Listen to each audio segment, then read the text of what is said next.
Well, joining me now to discuss the conflict in Israel and Gaza is a TV host and satirist, Bassem Youssef. Bassem, it's great to have you back on the programme. I wish it was under different circumstances. First of all, what is your reaction to what happened on October the 7th? Oh, it was terrible, of course. I mean, we kind of get our news kind of also secondhand because, you know, my wife's family, they live in Gaza. They have cousins and uncles there. And their house also was bombed. We haven't been able to communicate with them for the past 3 days. Communication are lost. So we don't know actually what is the how are they doing. But you know, we're used to that. I mean, it's just like it's very repetitive. We're used to that. We're used to them being bombed every time and moving from one place to the other. You know, it's just like those Palestinians. They're very dramatic. Israel killing us. But they never die. I mean, they always come back. You know, they're very difficult to kill, very difficult people to kill. I know because I'm married to one. I tried many times, couldn't kill her. I mean, there's a dark humor there, and I understand why. Because it's not dark humor. I try to get to her every time, but she uses our kids as human shields. I can never take her out. Again, I understand the humor, but to be serious, Bassem, about this. Tonight, I will be serious. Now, I will be serious. I was watching your interview with Ben Shapiro, and I will tell you one thing. Yeah. I think that Ben Shapiro is one of the smartest people who ever walked this earth. He's very, very smart. I follow him, and I believe everything he said. And when he came on your show, his solution was, and I quote, his solution was that the solution for this is for Israel to annex Gaza and to kill as many son of bitches as possible to make sure that this will never happen again. And anyone who called for a ceasefire will be a terrorist sympathizer. So God forbid, I don't want to be labeled as a terrorist sympathizer. So I agree with Ben Shapiro. I think we should kill as many son of bitches as possible. Well, let me, so okay, far, but Bassem, so far 3,500 people were killed, including 5,000 son of bitches in the bombing of the Baptist hospital as we speak right now. 1/3 of those 3,500 were children. So my question to Ben Shapiro is, how many more son of bitches do we need to kill so Ben Shapiro is happy? Okay, because it changes Bassem, from one year. It changes from one. I'm sorry that. Listen. I'm really at a disadvantage here. I'm looking at a camera. I don't see you. I can hear you on my. The reason I'm interrupting is I think I think you're conflating different interviews with Ben Shapiro. He didn't use the phrase "sons of bitches" with me. Let me play to you what he actually said on my show. He did. Go back to your interview. No, he didn't. That was another interview. But let me play what he said to me here.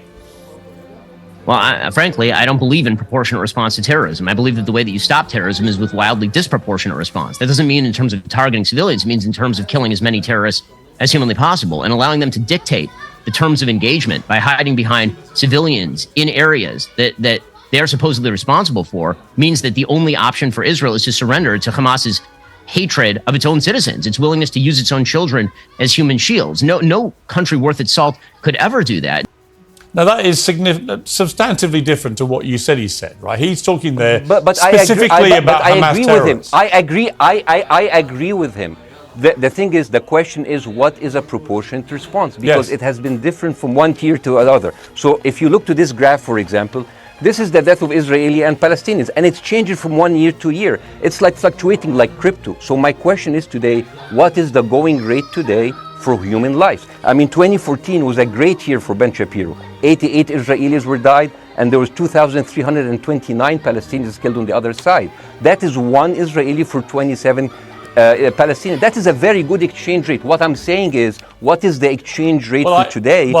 You guys will be happy. That's my question. Well, it's not me. It's not me, guys. I'm not on either side. No, not you. Like when I say you guys, I say like the people on the other side of that. I know that you don't think like that, Pierce. You're one of the good guys. But let me tell you something. I mean, the reason that I'm using this is that I can't remember what happened in 2014, and there was no music festival. But there must be something. I mean, they must do something. It is their fault. It has to be something. I mean, 2018, 300 Palestinians died. Who's counting? You know. So the thing is, what my question is, let's find what is the exchange rate for human life today, so we expect the future death of Palestinians, and we'll be happy to it. My response to that would be this, Bassem. I've thought carefully about this because I think it's very tricky for people like me to immerse ourselves into a conflict where we're not directly involved. And I thought carefully about what I feel about this. I feel that the scale of what Hamas did on October the 7th supersedes anything else I've seen in this conflict, really ever. The savagery, the butchery, the slaughter of 1,300 people, the shooting of babies, the 100%. kidnapping of grandmothers and so on. So if we can agree on that, which I think is inarguable, then the question then becomes again about proportion. I don't disagree that there's been a lot of bad stuff on both sides going back historically for decades. But if we agree that this was on a different level altogether, quite deliberately by Hamas, designed to provoke. No, here's my question. Let me ask you a question. And the question, because you raised it earlier about proportion. I honestly don't know what the proportionate response is. I honestly don't. I don't. I've been watching the airstrikes this week thinking. So what's your question? Well, I would ask you, if you were Israel, what would you? If I was Israel. If you were Israel and that had happened to you, what would you think would be the appropriate way for the country to respond? I would do exactly like Israel did, kill as many people as possible, since the world is letting me do it. I mean, I can do it because I can, you know. But the thing is, you know what? I agree with you. And you know what? I'm going to be even ahead of you, because I see the question coming. Do you condemn Hamas for the atrocity? Yes, I condemn Hamas. I condemn Hamas. I condemn Hamas is the source of all evil. They're a reason for everything. And you know what? Let's, for a minute, imagine a world without Hamas. Right. What will this word look like? Let's give this word a name, and let's name this word the West Bank. Hamas has absolutely no control in the West Bank, and since the beginning of this year, only through August, 37 Palestinian kids were killed. No music festival, no paragliding, no Hamas. Since the occupation of the West Bank, 7,000 Palestinians were killed. No music festival, no paragliding, no Hamas. I can go on and on and on and on. No, but you don't need to, because in a way you're preaching to the choir. I've followed this crisis. Oh no, you're not preaching. So the thing is, like, in the sense that I know that what you're saying has validity. Of course, Piers. By the way, Piers. I am at a disadvantage here. I can hear you. I cannot see you. I am in a claustrophobic room, and so please cut me some slack and don't interrupt me and interrupt my point. Sure. So, because this has to be fair. Understand. Because if you want to only hear your opinion, I can just condemn Hamas and go home. I can do that. So, do you want to do that, or do you have a much more nuanced conversation? No, I absolutely want to have a nuanced conversation. I wasn't aware I was interrupting you. I thought I was letting you speak. Amazing. So I would say I really applaud Israel for doing one thing that no military force in the world does. Because I heard Ben Shapiro and I heard Ron DeSantis, and they said Israel is the only military force in the world that warns civilians before bombing them. I mean, how fucking cute. That is so nice of them. Because with this logic, if Russian troops started warning Ukrainians before bombing their houses, we're cool with Putin, right? I mean, okay, Habibi, you have warned them, go invade, it's fine, you have done your job. I mean, the thing is, and I understand, and I also heard Ben Shapiro talking about Human Shield. So you remember my wife's family, they live in Gaza. So I asked them, I told them, when Israel give you the nice warning, the cute warning, does Hamas force you to stay in your home so you can be bombed and use as human shield? You know what, Hassan here, my wife's cousin, he's a loser, you know. He told me, you know, when I asked him, does that happen? He told me, no. The lying son of a bitch lied to me. I told him, you don't understand. Ben Shapiro and Ron DeSantis keep saying that Israel warned you and Hamas asked you to stay put. So I told you, he's a loser. He never kept a job. He even failed in all of the interviews to become like a human shield. I would believe Ben Shapiro. Let me ask you this, Bassam. So let's go with that. No. Let me ask you this. At some point, I must be able to ask you questions. It's not a monologue for you, Bassam. If we agree that for the 14,000 casualties, I mean, who's counting, are human shield, does that mean that every single one of those civilians was standing, obscuring a military target behind them? Because that's a lot of weapons. I mean, Hamas is packing. No, of course it doesn't. And look, it doesn't. So there's some collateral damage. Lots of collateral damage. Yes. It's fine, yeah. You kill some to save some and then kill some more. Yeah, I agree. Yeah. Well, let me ask you this. Again, it comes back to proportionate response. When the world decided it had to get rid of ISIS because of the appalling butchery they were carrying out, it did so by also killing very sadly, a lot of civilians along the way by doing airstrikes against places which But killing civilians are inevitable. You said that in the beginning. My point is, it's inevitable. Yeah, but once Israel has decided that they want to get rid of Hamas, and Hamas is embedded with civilian population, I'm very concerned about what's going to happen next. I've written a column tonight saying, I remember the Iraq war, which I opposed, right? I remember all this. So my question for you is, what would you think would be an appropriate response by Israel to what happened? Well, these are years of disproportionate responses of Israel. Right. Did it solve the solution? Did it solve the problem? Did it work before? So it will. What will be the surprise this time? What will be the twist that will make this work this time? What will be different this time? Seriously, I mean, like, this is only the last 15 years. I mean, because it's too many papers. I just got this.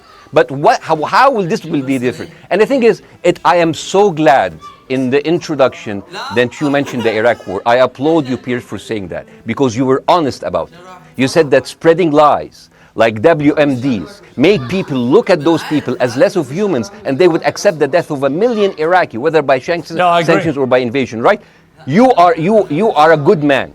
This is amazing. And you know what is similar? Is when you spread the lies of 40 decapitated babies, although it was refuted. So what happens when people hear that, killing babies is horrible. But when you say decapitated 40 babies, you are planting a certain image with a certain trigger in people's mind. Who has said that? Who has said 40? Who has said that? You have said 40 decapitated. Who has said that? You have repeated. No, I haven't. What? I've never said that. You haven't said on your show 40 decapitated babies? Never.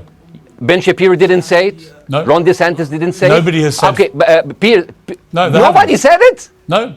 Oh, okay, maybe I am wrong. Decapitated. Here's you're the wrong. thing. I've never said that. The thing, what happened, no, you're wrong. But the thing is,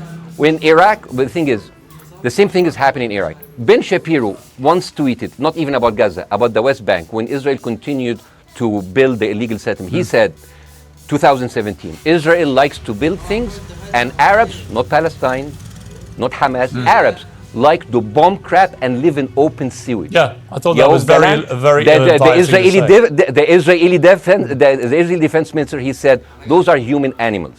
And the thing is, Ben Shapiro should know better, because long before the Holocaust, before Jewish people were thrown in the gas chambers, the Nazi propaganda called them rats. Now, as a human being, I will never accept that another human being thrown into a gas chamber, but a rat, kill 10, kill 1,000, 3,500. They are son of a bitch. They are human animals who live in open sewage and decapitate babies. And because of that propaganda, Mr. Morgan, that guy in Illinois, the 71 years old guy, he killed, stabbing the 6-year-old Palestinian kid in Illinois 26 times. And he used to play with him. They used to be friends. But he went in, marching into their apartment, stabbing his mother and killing him, shouting, all Muslims could die. Yeah. It took you 80 years to change one word from Jewish to Muslim. And then you transferred your guilt to us and took away our land. Bassem, let me ask you a question. That deal sucks, man. Let me ask you a question. How do we get from where we are now to peace? Well, first of all, you need to change the perception. Nikki Haley, the American presidential candidate, said, we are in Israel in this because it's a fight between good and evil. Now, if you already decided someone is good, he can do no evil. And if you decided someone is evil, it's good to kill them. Killing them is good. You see, and the thing is, it is not like something new. I mean, I look at history and I see, I'm sorry to say this, but Westerners has always dealt like this with indigenous people. You first treated them like savages, Native American, First Nation, Aboriginal. They're savages. Kill all the savages. And then when they're almost extinct, you start feeling sorry for them, like animals. So maybe the solution is that we kill as many Palestinians as possible, so the few of them that remains do not bother you. And maybe Netanyahu, when he lives for another 100 years, he'll become a tree hugger. Let me just challenge you on this. And he will campaign for preserving the free Palestinian You keep talking about Westerners like me. Okay, so let me return the favor, okay? Hamas is dedicated to the complete eradication of Jewish people. I am not the spokesman for Hamas. I'm not saying you are. Why do you keep... I'm not saying I'm you not are. their spokesman. You're talking to me. I fucking hate them. Bassem, Fuck Hamas. Hamas. No, are you happy? You're missing my point. You're talking in a generalized way about people in the West who always talk about Arabs as savages. I don't. No. I'm talking about America. I actually led the campaign. I led the media campaign in this country against the Iraq War. Okay, so I don't see. I don't see people in the Middle East as savages. You are one of the good ones. But what I would say is, I'm talking about you. You're great. No, it's not about me being amazing. great. We love you. It's about the way Hamas behaved on October the 7th was like savages, like a pack of savages. It was the worst atrocity against Jewish people since the Holocaust. There has to be, of course, there has to be a response. They should be eradicated. My question for you is, notwithstanding the history, Bassem, what is the proportionate response? But I don't know. But there's no Hamas in the West Bank, and they're still dying there. So what's your excuse? I don't have any excuse. Okay, what's your explanation? Sorry, my earpiece went down. Listen, I don't make any pretense that this hasn't been a massive problem between Palestine and Israel going back to the mid-40s. We all know this, right? Piers, listen. I'm not saying that you're making excuse, but if you are adopting a certain point of view, you have to at least defend it. I'm telling you, there is no Hamas in the West Bank. What is the excuse? Not your excuse. What is the excuse to kill those people? Well, listen, this question of proportionality is one that... No, answer my question! I've been answering your question, you answer mine. It's actually not my job to answer your questions. It's not. Okay, not your job. Not. I agree with you. I'm more interested in you, who has family in Gaza, who's an Egyptian in the Middle East, right? I'm more interested in what you have to say. Okay, I'm telling you. I think Hamas is the problem, okay? Right. Now, let's say Hamas is removed. Let's Hamas. I'm agreeing with everything. You want me to condemn Hamas? I will condemn Hamas, Hummus, Hassan, everyone. Guys, so wait. I can't hear you. The earpiece. Damn. Okay. Oops. Okay. Yeah. Okay. I do need help. I think. Okay. Just go back. Is he there? Go back. You go. Can you hear me? Okay, go. Thank you, guys. Can you hear Bassem? Yeah. Now I can hear you. Okay. So here's the thing. Can you hear? Okay. Yeah. So either let's say, for example, Hamas ceased to exist. Okay. Do you hear me? Yes. Yeah. Hamas ceased to exist today. Now, right now, in Palestine, in West Bank and Gaza, 20% of Palestinians go through Israeli prison system, whether imprisonment, whether interrogation, whether torture, and the rest of them, they live a life of daily loss of land, of homes, of life, and they are suffocated by this. So let me ask you something. If you are a Palestinian living into these conditions for decades, would you sympathize with your oppressor, or sympathize with the people who claim they resist them even if they are terrorists? I have made no secret that I think the conditions Palestinians have had to exist under are completely unacceptable. Yeah. I've said that for years. So the question then becomes, how do you forge peace between two warring parts of that region who for decades have approached peace, in my view, with mutual sledgehammers, with no actual desire to have peace? And I think it comes down in the end to great leadership. And I don't think there's great leadership. I don't think, well, hang on, let me make my point. I don't think there's great leadership on either side. Where is the Nelson Mandela figure here to come through all this hatred on both sides? Nelson Mandela? Yeah, where is that figure? Nelson Mandela actually have criticized Israel for being a horrible state. All of the South African activists have actually called Israel. My point is about how he responded to a country that was so divided. Is a template for how you get to peace, isn't it?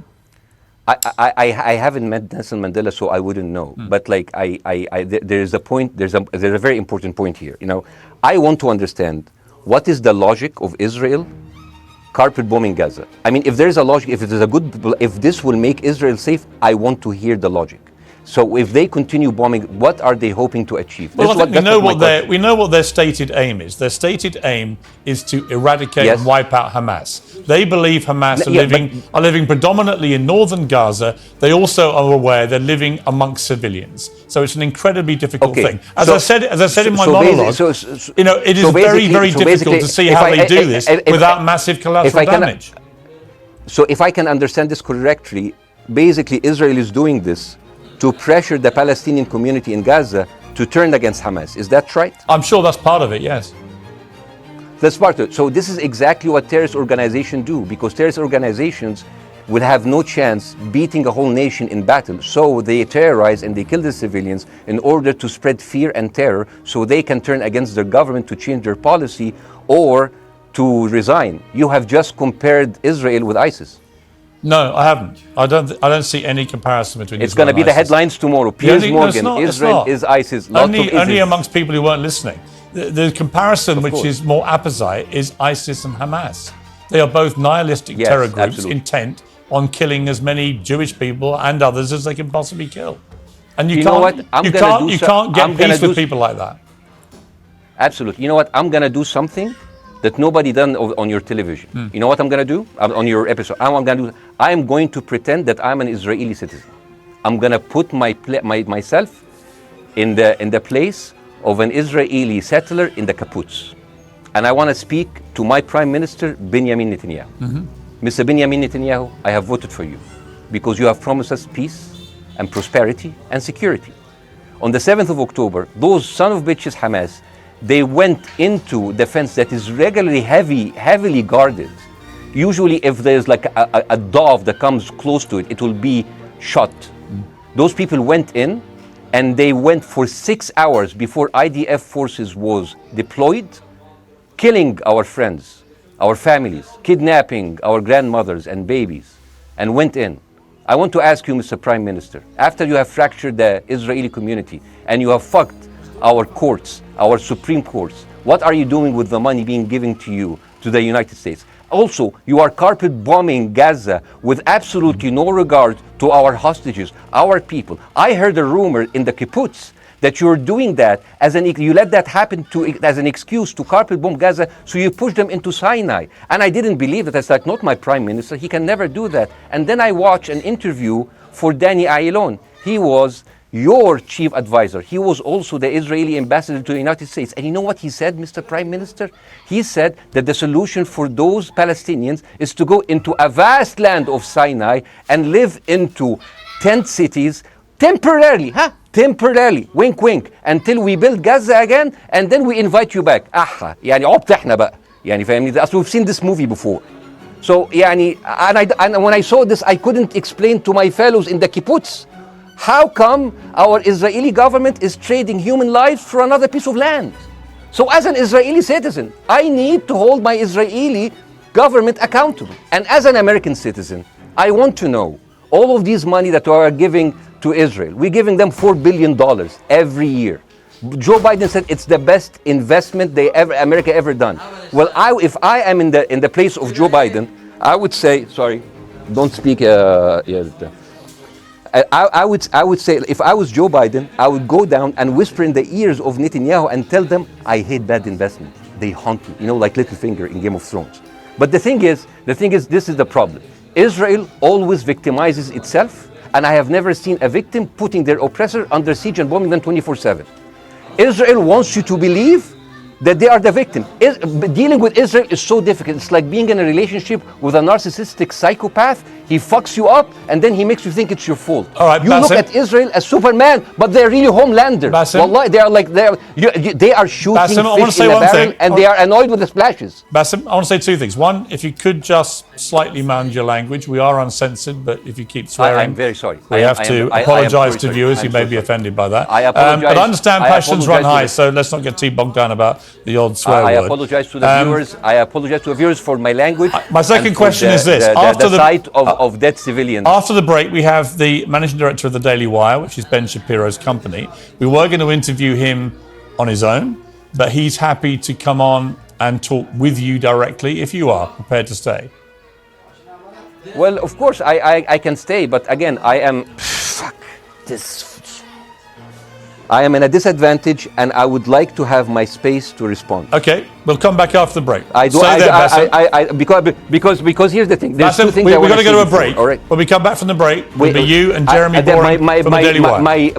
I have news. We're taking a short break, Bassem. I'll be back. Welcome back to Uncensored. For more on the situation in Israel, I'm joined now by the CEO and co-founder of the Daily Wire, Ben Shapiro's partner, Jeremy Boring. Jeremy, thank you very much indeed for joining me. I'm sorry we demoted you earlier to mere MD. You are the CEO and co-founder. You know Ben Shapiro better than anyone, really. I did a big interview with Ben, obviously, the other night, which went around the world and has sparked a big reaction, including from our guest, Bassem Youssef, who's still with us. First of all, you've been listening to Bassem and what he's been saying. What's your response? Well, first of all, I make it a point not to speak for Ben Shapiro. He's got a 20 IQ points on me and speaks for a living professionally, so he's much better prepared to defend himself. But as his business partner, as his best friend, I do feel like I have to respond to the things that Bassem was just saying. First of all, the question of how many sons of bitches have to be killed in order to end this conflict, I suppose that the answer is as many of them as it takes. That doesn't mean that I or Ben or any decent person in their right mind is happy with the killing of civilians. I posted at the very beginning of this conflict that a woman or a child blown apart in Gaza is just as tragic as a Jewish baby killed in one of the settlements. That doesn't mean that Israel's actions and the actions of Hamas are morally equivalent.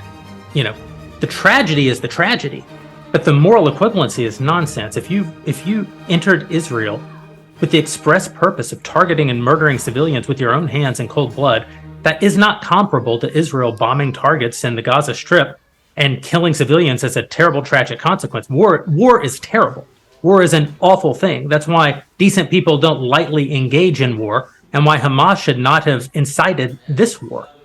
You know, we can talk about the history of the Israeli conflict. I'm not a professional political commentator. I'm a CEO. I'm a screenwriter, and I'm certainly not Ben Shapiro.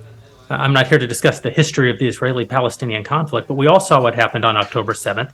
And the idea that Israel was not going to react severely to that, or that Israel should not react severely to that, is ludicrous. And the Jeremy, idea that Ben Shapiro should be a moderating voice, that Ben Shapiro should be, saying, no, Israel should not respond in this situation, that's nonsense. Let me ask you, though, Jeremy, the question which I think is the big question. What is a proportionate response to that outrage on October the 7th, which is the worst attack on Jewish people since the Holocaust? What is proportionate? If it's true, as reports are suggesting tonight, that there may have been a hospital hit by an Israeli strike and up to 500 people or more have died, that would seem to me, if that is verified, and it's not verified yet, you know, we don't know exactly what has happened other than there's been a hit on this hospital. But if that is verified to have been an Israeli strike, that will strike many people as disproportionate. Certainly. But first of all, I don't know what a proportionate response is or why we would want it. I suppose a proportionate response would be for 3,000 Israelis to go through the fence, gun down innocent Palestinian women and children, burn their bodies, burn them alive, take hostages, rape their women. No one wants a proportionate response. No moral person could possibly call for a proportionate response. The purpose of war is to defeat your enemy. The West has, in my lifetime, forgotten the purpose of war because the true cost of war is so terrible. The last time the West engaged in war and won it was World War II, and they did it through incredible brutality. They did it by bringing their enemies to heel. That's not a thing to rah-rah about. That's not a thing to look forward to. As I said, all decent people should avoid war. But I think the sort of lie of the post-World War II, the post-war consensus lie, is that somehow war in which you kill a bunch of people and don't secure victory is morally superior to war where you do secure victory. I would say that the only way to morally justify a war is to win it. Otherwise, the very argument that brought you into the war, this enemy must be defeated, ends up being proven a lie. I mean, Afghanistan, I think America had every right to go into Afghanistan. The Taliban was harboring Osama bin Laden and Al-Qaeda. Al-Qaeda flew planes into buildings in the United States, killed thousands of our citizens, brought the nation into untold agony, pain, and horror. America had every right morally to go in and destroy the Taliban and destroy Al-Qaeda. Yeah, but I would argue, the Taliban now rules in Afghanistan. The war was not won. But that's my point, actually. I've done a column about this tonight for The Sun here in the UK, which is I was editor of a newspaper when the Iraq War happened. I opposed it very aggressively as the editor of the paper. And sadly, we were borne out by events. It was a complete disaster, the Iraq War, in my view. It was illegally contested, I think. And the consequences were appalling in terms of loss of life, 1 million people, in terms of ISIS being allowed to breed and create their merry hell around the world, in terms of complete dismantlement of Iraq itself as a functioning country. And I think Afghanistan, again, 20 years of attacking an enemy, which is now running the country again, seemed to me, again, to be kind of pointless. And I do wonder whether Israel, in its blind fury, which I completely understand, has thought through the consequences of actually launching a full air, ground and sea offensive into Gaza as to actually what happens at the end of that.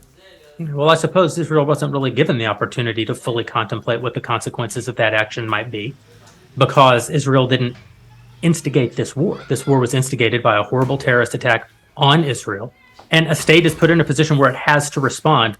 Now, one might argue that the very fact that Israel has yet to actually launch their ground invasion means that they are actually making a calculation about what the cost will be, what victory looks like. Any rational person, any decent person can engage in a conversation about what is the appropriate response for Israel. Of course they can. But this sort of moral equivalency thing, I don't think is a sign of decency to engage in a conversation about moral equivalency. Let me bring Bاسم back in. You've been listening to this, Bاسم. What's your response to what Jeremy's been saying? I'm sorry, I didn't catch the gentleman's name. It's Jeremy Boring. He's the chief executive of the Daily Wire and co-founder with Ben Shapiro of the Daily Wire. Hi, Jeremy. Please say hello to Ben Shapiro and please tell him that I do think he is the smartest person to ever walk the earth. Thank you so much. So, as response to Jeremy, I agree with everything you said. I mean, what is disproportionate? I mean, he just used the examples from Second World War and America, showing that civilian casualty is. I heard his voice. He was very sad, and as he was telling us, it is so inevitable to kill so many civilians because it's something that we cannot avoid. I hear the sadness in his voice, and I know that it's a very difficult decision to kill all of these civilians because that's for a higher cause. And I understand, but my question, I have two questions. The question is, how can you justify the killing in the West Bank where Hamas does not exist? And if the disproportionate response during over all of these years have actually worked, what will be new this time that did not happen before? I just want to. That was my question. Okay, that was my question. I'm gonna. Okay. So now, if I ask the question, can I say something on my side? Well, a little bit personal. Bاسم, with respect, a little bit personal. Bاسm, with respect, I gave you half the show to have your side. Jeremy's had a lot less time. I'm going to have to. You want me on. to leave? Bاسm, I'm going to have to let you go because we've been on there with you for 40 minutes. Okay. Now, bye right? bye. But listen, bye bye. I would like to talk to you again, and thank you for joining the program. I appreciate it. Oh, by the way, my wife's family is all right, and they sent us a house. It's bombed. It's beautiful. It's going to be a good like Halloween theme. So well, I'm very sorry for what your family are going through in Gaza, and I mean that very sincerely. By the way, I don't know. I don't know I don't know him. By the way, I haven't actually met them. They didn't even come to my wedding. They couldn't because they are stuck in Gaza. Okay. And she never saw them because Gaza is not a destination. Bاسm, as I say, we hear their voices and it's they die. It's fine. It's fine. Bاسm, I wish your family all the very best. Thank you for joining me. I appreciate it. I don't. Thank you.